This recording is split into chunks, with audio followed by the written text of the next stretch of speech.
আলাইকুম guys, welcome to my another blog.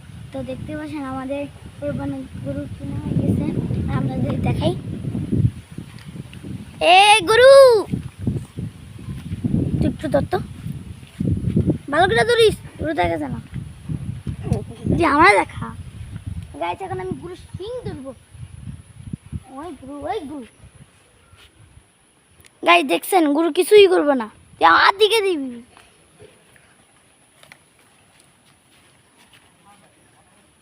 Guys আমি যা মন চাই তা করবো, গরু কিছুই বলবো না, অনেক শান্ত গরুটা।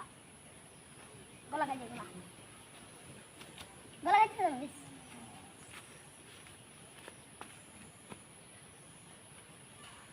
এখান দিয়ে গরু জবাই করবো, এই রান দিয়ে গরু যে। সো গাইস আমরা আমি জমা করে আসছি, আমরা 3 দিন। তো আমার কবুল করো আমার কুরবানি আল্লাহ। আমাদের কোরবানির গরুটা আলহামদুলিল্লাহ মনে হবে অনেক বড় হইবে, অনেক ব্যস্ত হইবে। এখন আমি এখান থেকে বের হয়েছি।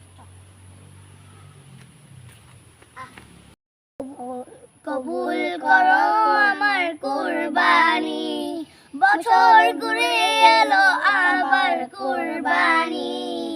কবুল করো আমার কুরবানি, কবুল করো আমার কুরবানি।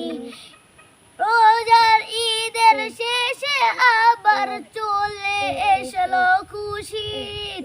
কবুল করো আমার কুরবানি, কবুল করো আমার কুরবানি।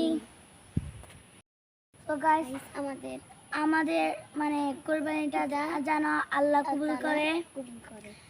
তো আমরা এখন জুমা নামাজ পড়ে আসছি। আমাদের কোরবানিটা ইনশাল্লাহ হতে পারে অনেক মজা হবে। আমাদের ঈদের দিন অনেক একটা ব্লগ আছে, যেটা আমাদের নিচে ডিসক্রিপশন বক্সে আমরা দিয়ে দিব, আপনারা তাদের দেখে নেবেন। Bye bye. আজকের ব্লগটা পর্যন্ত ছিল। সবাই আমার বন্ধুরা সবাই ভালো থাকবেন, সুস্থ থাকবেন।